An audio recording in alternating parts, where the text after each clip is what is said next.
Hello guys. ये है memory gland का जो सेकंड पार्ट है। उसमें हम ब्लड सप्लाई और नर्व सप्लाई देखेंगे। पहले लेक्चर में मैंने ऑलरेडी आपको इंट्रोडक्शन पढ़ा दिया था, फिर उसका एक्सटेंट ऑफ बेस, फिर सिचुएशन, स्ट्रक्चर, रिलेशंस, ये सारी चीज़ें कवर हो चुकी हैं। ये लेक्चर में हम ब्लड सप्लाई और नर्व सप्लाई देखेंगे ब्रेस्ट का। और ब्लड सप्लाई, नर्व सप्लाई ऐसा टॉपिक है जो हर बार एग्ज़ामिनेशन में आता है। अगर आपको थियोरी में नहीं आएगा तो वाइवा में आएगा। तो ये ध्यान से एक बार पढ़ लीजिए, बहुत इजी है। एक बार अगर देख लेंगे तो भी हो जाएगा। आर्टरी, वेन सब बहुत इजी है। और नर्व सप्लाई में बस 4-5 लाइन है, तो ज़्यादा कुछ नहीं है। तो लेट्स स्टार्ट ब्लड सप्लाई। तो जो ब्रेस्ट है हमारा, दैट इज़ हाईली वेस्कुलर और it is supplied by 3 arteries. Okay, तो कौन से internal thoracic artery, axillary artery और पोस्टीरियर इंटरकॉस्टल आर्टरी। तो ये 3 आर्टरीज़ के नाम याद रखने हैं। और 3 आर्टरीज़ के नाम के साथ साथ जो वेन्स है उसकी भी सेम ही नाम है, internal thoracic when, axillary vein और पोस्टीरियर इंटरकॉस्टल वेन। यहाँ पे क्या है, internal thoracic artery, axillary artery और पोस्टीरियर इंटरकॉस्टल आर्टरी। तो भी थोड़ा सा डिटेल में देख लेते हैं और ये ख़त्म हो जाएगा हमारा। जो इंटरनल थोरेसिक आर्टरी है, ये परफोरेटिंग ब्रांचेस के थ्रू पेयर्स करता है सेकंड, थर्ड और फोर्थ इंटरकॉस्टल स्पेस को।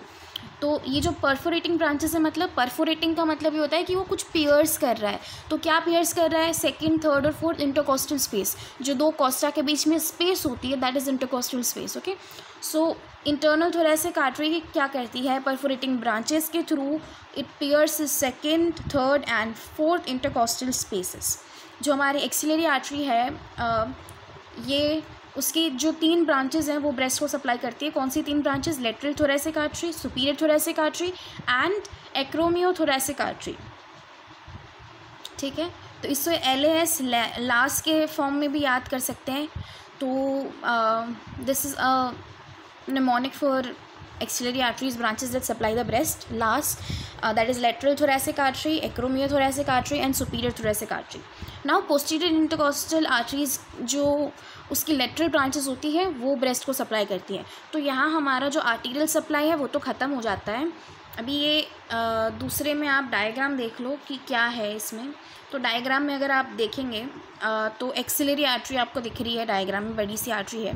Then superior thoracic artery, acromiothoracic artery, lateral thoracic artery, branches from posterior intercostal artery and perforating branches of internal thoracic artery. तो ये सारी आपको आर्टरीज दिख रही हैं यहाँ पे डायग्राम में। तो you can see how it is supplying the breast. This is the very important diagram जो आप एग्जाम में बना सकते हो। बहुत ईजी डायग्राम है। तो आप अगर ये बनाते हो तो एग्जामिनर को लगता है कि हाँ आपको सारी चीज़ें आती हैं। तो diagrams are the key to gain marks. Okay, अब आ जाते हैं वेन्स पे। तो वेनस ड्रेनेज मैंने पहले ही बोला कि जो आर्टरीज़ का नाम है वही वेन्स का नाम है। Axillary vein, internal thoracic when, posterior intercostal when. तो ये जो वेन्स हैं, तो ये जो वेन्स का जो कवरेज है that is that they meet at the base of the nipple and form the anastomotic venous circle. तो वहाँ से वो बनाएगा सुपीरियर वेन्स और सुपरफिशियल वेन्स और डीप वेन्स। तो अभी ये जो पार्ट है दैट इज़ वेरी कॉम्प्लेक्स। तो मैं एक बार आपको समझाती हूँ। जो वेन्स हैं वो आर्टरीज़ को फॉलो करती हैं। तो आर्टरीज़ को फॉलो करने के लिए वो कन्वर्ज हो जाती हैं, ये कन्वर्ज है, तो मीट कर जाती हैं। तीनों वेन मिलके मीट कर जाती हैं कहाँ पे? बेस ऑफ निप्पल के पास। और ये क्या करती हैं? एनास्टोमोसिस करती हैं। तो एनास्टोमोसिस करके एक वीनस सर्किल एनास्टोमोसिस फॉर्म करती हैं। तो यहाँ से क्या होता है कि वेन्स जो होती हैं ये या तो सुपरफिशियली सप्लाई करेगी या तो डीपली सप्लाई करेगी। जो सुपरफिशियल वेन्स हैं जो ड्रेन करती है ब्लड को इनटू इंटरनल थोरेसिक वेन, और जो डीप वेन्स हैं वो ड्रेन करती है internal thoracic when, axillary vein और पोस्टीरियर इंटरकॉस्टल वेन्स। सो ये कन्वर्ज है यहाँ पे। ये मैंने सिर्फ कवर्ज लिखा है, कन्वर्ज है ये। तो ये एक आप करेक्ट कर लीजिएगा अगर आप अपने नोट्स बनाते हैं। तो ये कन्वर्ज है या ओके। सो अगर ये आपको समझ में आ गया है तो मैं वापस बताती हूँ। जो वेन्स हैं वो आर्टरीज़ को फॉलो करती हैं, तो वो कन्वर्ज हो जाती है, मतलब मीट कर जाती है तीनों veins at the base of the nipple. वहाँ पे वो anastomosis, that is anastomotic Venus circle बनाती है, और वहाँ से वो सुपरफिशियली जाती है और डीपली जाती है। जो सुपरफिशियल जो वेन्स है वो सप्लाई करती है, ड्रेन करती है इंटरनल थोरैसिक वेन में, और जो डीप वेन है that drains into internal thoracic when, axillary vein, posterior intercostal when, right.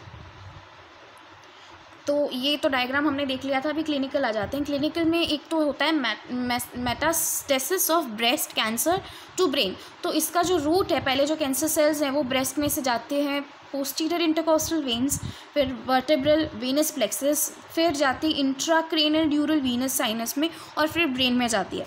तो indirectly the root of forming of this cancer और metastasis of breast cancer to brain is via posterior intercostal veins. So that for it is clinical here. इसमें ज़्यादा कुछ लिखने की ज़रूरत नहीं है। अभी नर्व सप्लाई में मैंने जैसे बोला, यहाँ पे सिर्फ 5 पॉइंट हमें देखने हैं। तो नर्व सप्लाई में कौन से 5 पॉइंट है? That nerve supply is primarily somatosensory, right. ये वर्ड इंपॉर्टेंट है, somatosensory, somatic cells and sensory